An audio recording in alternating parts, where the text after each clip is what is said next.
How the hell did this happen?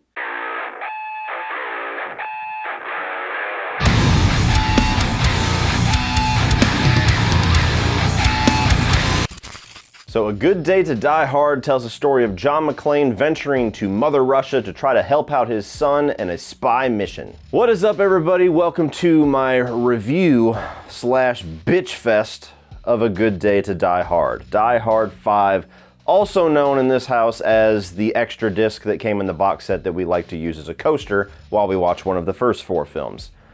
Yeah, this is a movie that I despise on every single level. This is a movie that I have had one of the absolute worst theater experiences with.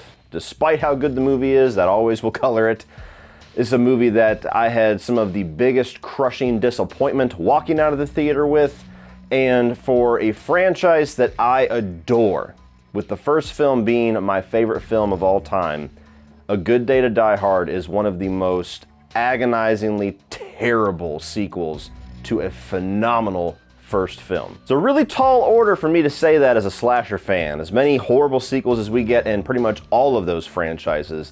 But A Good Day to Die Hard, man, this is just one of the most generically don't give a fuck put together movies that I have ever seen in my life. And the fact that it was widely released underneath the name of Die Hard, one of the most respected and prestigious names in action films of all time, I'll never understand it. I literally will never understand it. I really want to sit down with Bruce Willis and just have an honest one-to-one conversation one day behind closed doors and just ask him, dude, what the fuck? You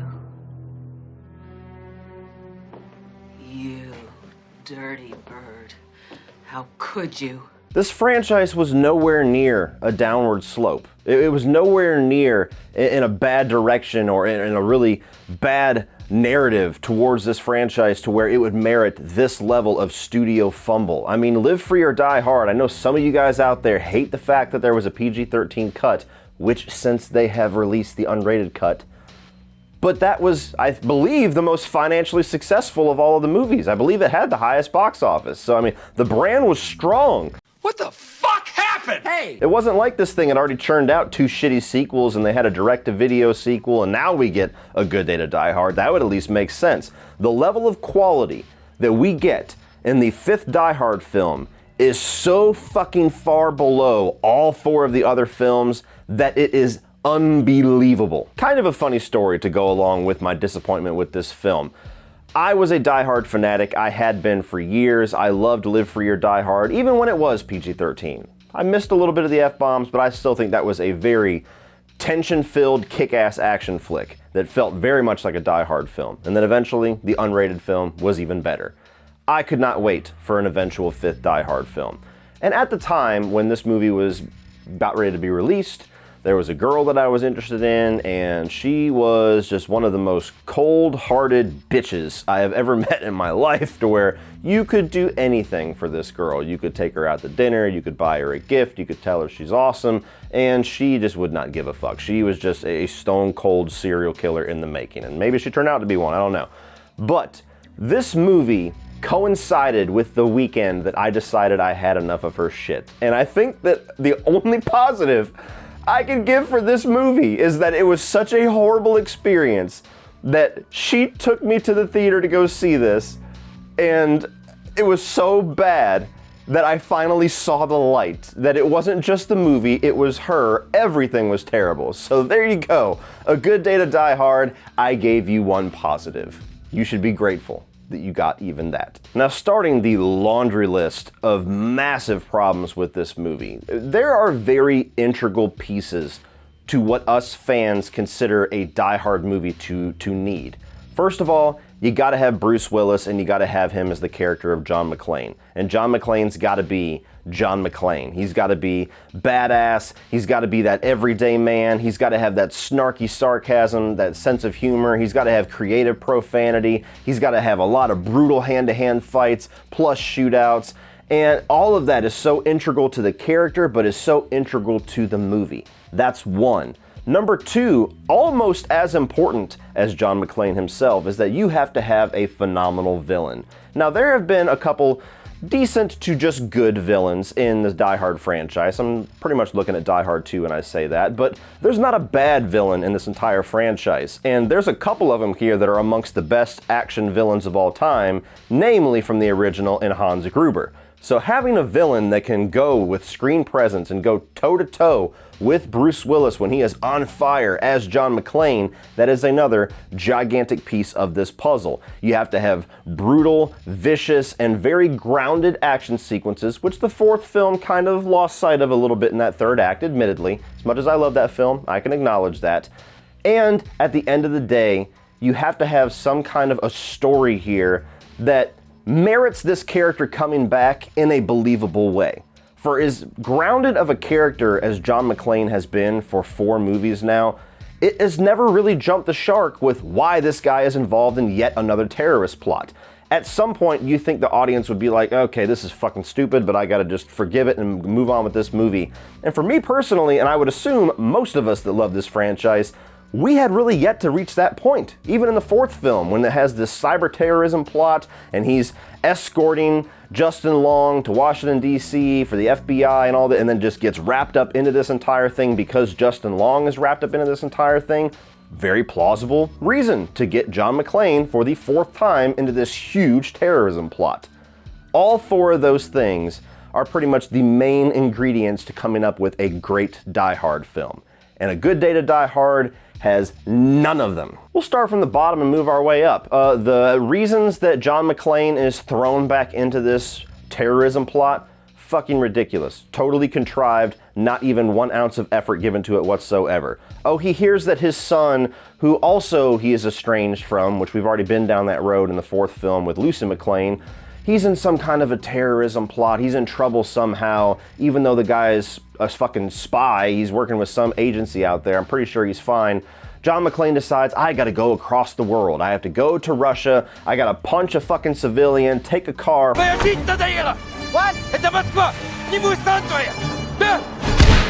think I understand a word you're saying?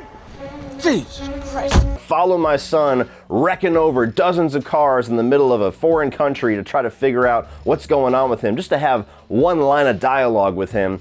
And then from then on, he's just kind of like the old guy that gets tagged along in this plot, of which he has 0 place in. It's fucking ridiculous. Dad? Grounded, vicious, brutal action? No, just some shootouts, just some cars getting crushed. You know, generic action. If generic action had a face, it would be A Good Day to Die Hard. The fact that this was released wide, that was produced by a studio and put out in theaters to make millions and millions of dollars with this amount of effort, with the action, and it has the fucking name Die Hard on the poster, absolute shit show. Absolute insult to the franchise and insult to the fans. I don't think John McClane had a single fucking fist thrown in this entire movie. There's a couple of shootouts. There's a couple of times he jumps, one of which he gives the finger to something. Now, there's the smallest morsel of John McClane there. I'm gonna give you the CGI finger while I'm jumping out of a building.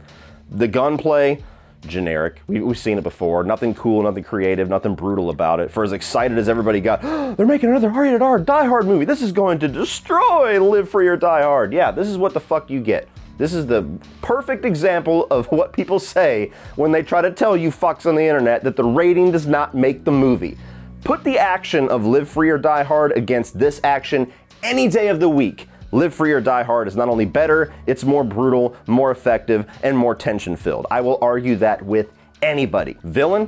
What fucking villain? What character in this movie even constitutes the smallest amount of integrity to have the word villain against them in their plot of this film? There's like 3 different people that get tossed around in this little bullshit terrorism plot. You got a guy dancing around with a fucking carrot. You got another guy who's in like this rich ass bathhouse the 2 times that we see him. And then you get the fucking guy that the McClanes are rescuing and escorting the entire movie, which, surprise, he's the actual villain. No shit. For as serviceable as I will say that Colonel Stewart is for the main villain of Die Hard 2, he is leaps and bounds a more effective villain than whatever the fuck these characters' names were. And then you have John McClane.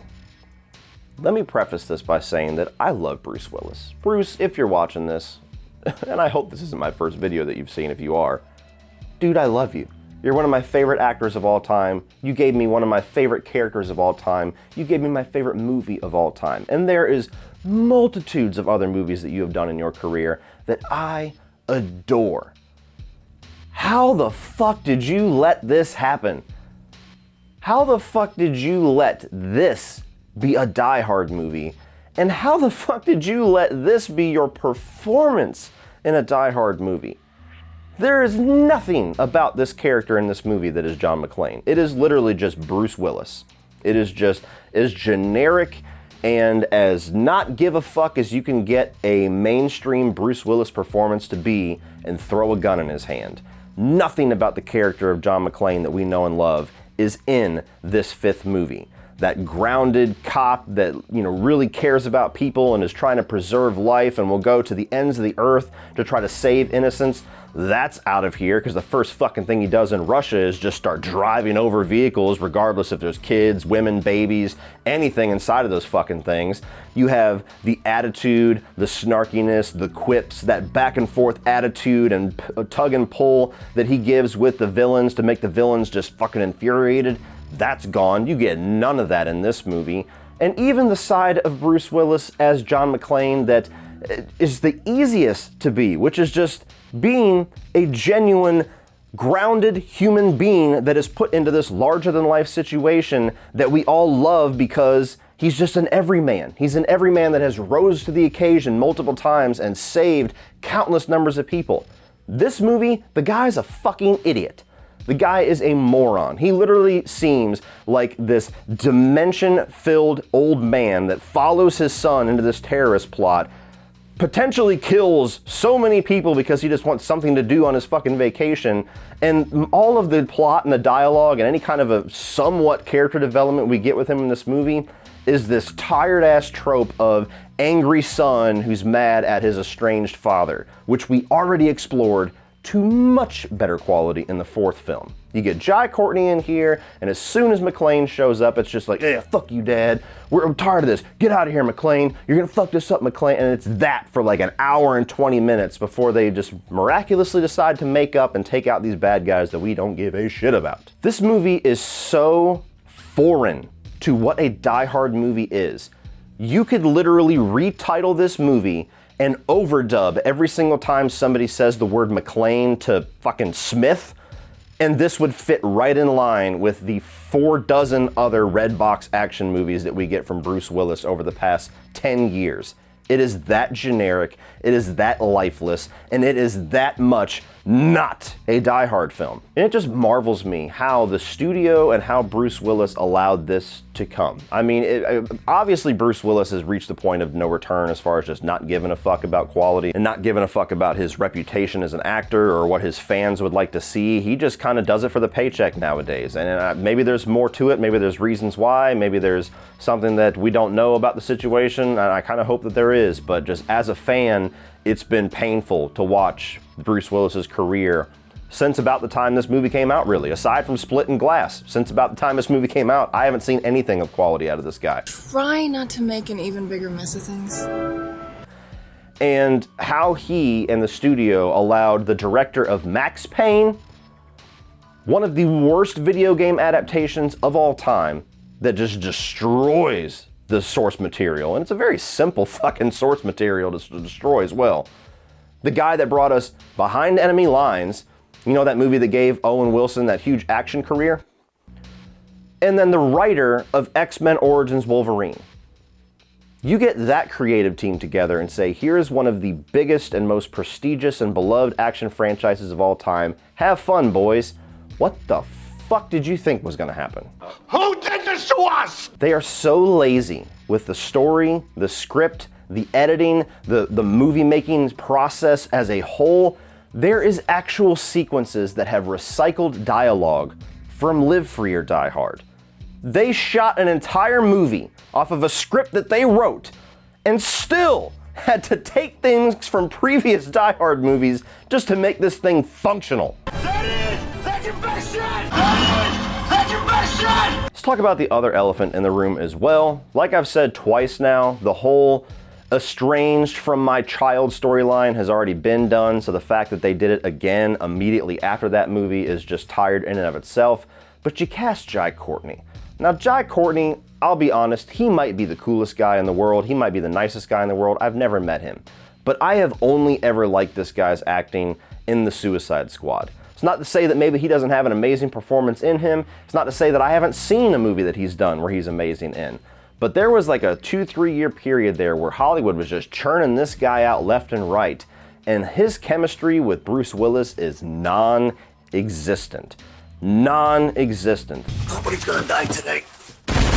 There is nothing about his character that we can like or get behind because he just spends 90% of the runtime shitting on our favorite action star. And there is nothing about this character as far as mending the fences with his father that we can get invested in because it's so goddamn tired that by 15 minutes of these two people being around each other, we're sick of hearing about it. This will forever go down in history as one of my most hated films of all time. Is it the worst? No. There's plenty of movies that are worse than this. I mean, if you're not really emotionally tied to the name Die Hard and have no knowledge or expectations whatsoever on what a Die Hard movie should be, you could probably watch this and have an okay time with it for one watch and not, you know, what's everybody bitching about? This was okay, it was fine. But I could respect that. But as a fan of Die Hard, and as somebody who loves the first Die Hard so much that that's my favorite of all time, like I live and breathe this fucking franchise, this thing is an absolute abomination. When you slap the name Die Hard on your poster, you slap a whole bunch of expectations in your audience when they walk into this movie. And this movie was promising me a steak, a baked potato, amazing homemade garlic bread, and then I open up my takeout container and it's a 4-year-old McDonald's hamburger that was missing half of the bun. So all in all, guys, this thing is an absolute fail from start to finish. There's nothing about this that I can praise because even the times where it's just okay and serviceable, it's just that. It's okay and serviceable, and to me, that's not praiseworthy. It's just, okay, you didn't completely fall on your face for that 5 seconds of the film. Everything about a Die Hard film was pissed on with what they did in this movie. Everything about the character of John Mcclane, everything about the expectations with villains, everything about the gritty, grounded, vicious action that we have come to know and expect from this franchise, none of it is in this movie. To the point where I already had my thoughts set in stone, and I already had a perfect memory of why I did not like this movie one bit, but I still tried to give this thing a fresh rewatch this morning. And after getting a solid 8 hours of sleep, having a nice, healthy breakfast, sitting down completely wide awake and energized, I put on this movie and fell asleep within 45 minutes. This thing is an absolute shit bomb, and I will never watch this fucking thing again now that I'm done talking about it. So if you're a fan of the Die Hard franchise, you are better off just acting like Live Free or Die Hard was the actual ending, and if you buy the box set, congratulations, you have a nice graphic coaster to sit your drink on while you watch the other 4 awesome movies in this franchise. So A Good Day to Die Hard, fuck this movie.